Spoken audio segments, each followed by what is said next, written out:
As Abra holds down Holofernes, Judith grabs her sword and forcefully slashes his throat, his blood pooling all over his sheets, soaking them. As he fights for his life, Judith grabs his hair, Abra pushing him down. He cannot move. He looks at the distance and lets out a moan, his last breath of life.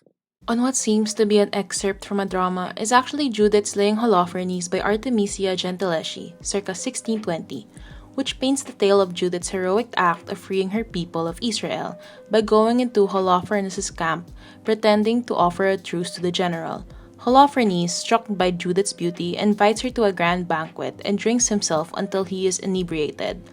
Now asleep due to his drunkenness, Judith seizes her chance to draw her scimitar and strike a deadly blow to his throat. This piece of drama and its depiction of raw and violent emotions leaves an everlasting impression on us. Its use of light and intimate framing makes it an epitome of Baroque art and Caravaggism. For most, we immediately link this painting to Gentileschi's life as a survivor of rape. But in only focusing on this perspective, we generalize her imagery that we lose focus on other important aspects of her work, such as the genius of her work in her compositions, and her strength as a female painter. In only focusing on one perspective that we know, we victimize Gentileschi. Not to say that that event in her life didn't have a significant impact in her work.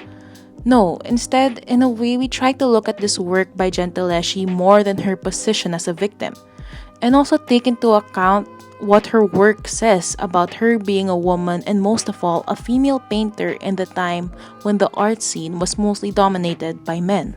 So, let's look at Gentileschi's work in multiple perspectives, and not just in one that we mostly see her as. Artemisia Gentileschi's Judith Slaying Holofernes was a depiction of Judith's story that wasn't seen before.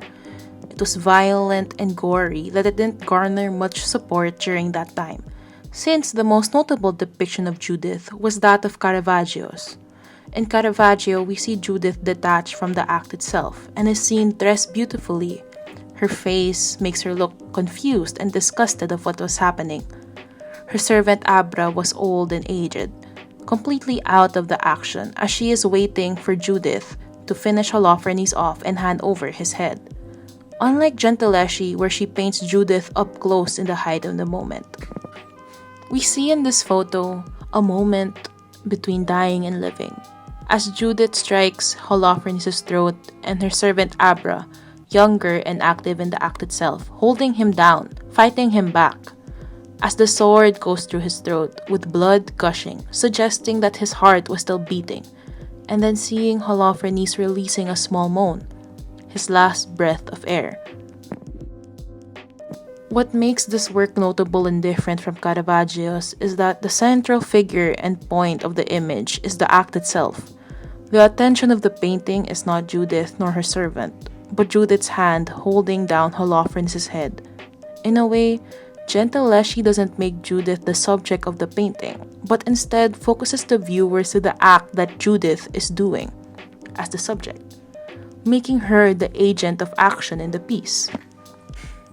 With the two female subjects looking down at Holofernes, we look away from Judith's beautiful dress but focus instead on Judith's strong hands and forearms, painted with the idea of Judith's determination in this act. Unlike Caravaggio, where Judith's expression is of confusion and distraught of what's happening, Gentileschi paints Judith determined and focused. In painting of the arms and hands of Judith as firm and strong is Gentileschi's trademark of confronting adversity. It is different as how painters depict female subjects. Their hands are soft, smooth, and delicate, a trademark which makes them an object of beauty. But Gentileschi's hands, which are strong, articulate, and forceful, negates the notion of women in art as mere objects of beauty and passivity. Instead, she gives women the agency of the action. In her world, she sees her female subjects as being able to easily push, grab, and move with strength, just as men do. By giving them this type of structure, she makes her female subjects powerful. The composition in itself captures the height of drama and emotion. The tight triangle formation of her work gives more of an intimate effect as there's no space between the subjects. It gives us the sense of being up close, almost being able to feel Holofernes' blood hitting us. We are placed in an intimate view of the act that we hear him scream. By making the act more intimate, Gentileschi doesn't remove Judith from it. Instead, she puts her up close to it. By how Gentileschi lights her work, all subjects are hit almost at the center point where her lighting shines brightest, making all figures part of the action. Her use of the technique of chiaroscuro isn't only a way to highlight the height of emotion, but also in a way pays homage to her idol, Caravaggio himself, who was known to use his chiaroscuro technique with such dramatic effect. Gentileschi not only puts her trademark in her work, but also herself. In most of her paintings, she modeled these women after her, just as how Judith is modeled after Gentileschi. A lot of art historians and critics argue on why Gentileschi chooses to do this, either due to the ready availability of herself as a model or some deeper meaning laid with these figures. But personally, I think it's because just like Gentileschi, we all yearn to be women of power, to be able to exert great strength over those who are against us and make our mark. Just like Gentileschi, whose works have been mostly attributed to her father, painting herself and these women with strong features is a way for her to stand for her work and create another narrative for women in paintings. And mostly, we all wish to be like Judith, to be able to strike down and defeat our oppressor. And thankfully, Gentileschi gives us an image which inspires us to do so. Deep down, we're all just like Judith.